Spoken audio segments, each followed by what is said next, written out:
Why is it that whenever we come across someone with a mental illness like depression, we assume one of two things?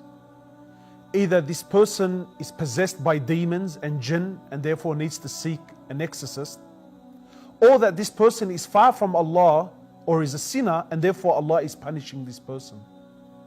You know, I've been guilty of such crimes for far too long. And now I realize and I acknowledge the damage that I have caused.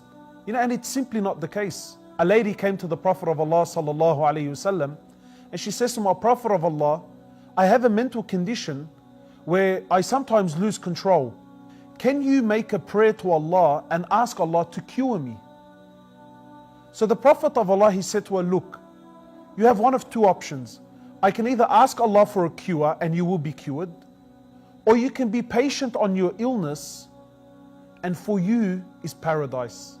And the amazing thing is here that the Prophet of Allah acknowledged that she had a mental illness and did not tell her that no, that you are possessed by jinn or that you are far from Allah, that you're a sinner and that Allah is punishing you.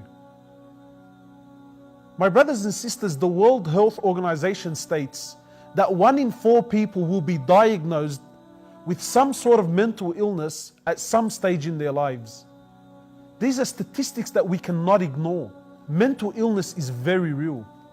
What is mental illness? In short, mental illness is a condition that affects one's thinking or behavior. Mental illness is not a choice. People don't wake up in the morning and choose to have a mental illness. Mental illness is not laziness. It's not a bad diet. It's not seeking attention.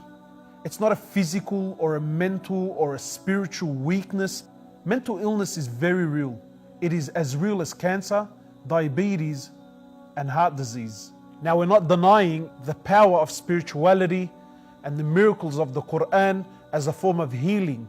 But for the purpose of this video, what we're saying is the seriousness of mental illness is that there is no harm and no shame in seeking professional advice.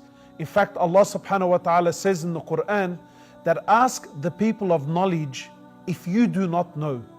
And our Prophet has said sallallahu alaihi wasallam, and this is the blessing of Islam, that seek the cure of your illnesses, for verily every illness that Allah brings down, He also brings its cure along with it.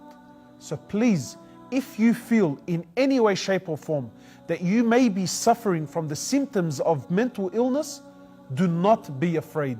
Start a conversation with your GP, with a psychologist, with a social worker. Go seek professional help. And we as a community need to support our fellow brothers and sisters that are suffering. We really need to start showing people help and support, because that is what a true Muslim does.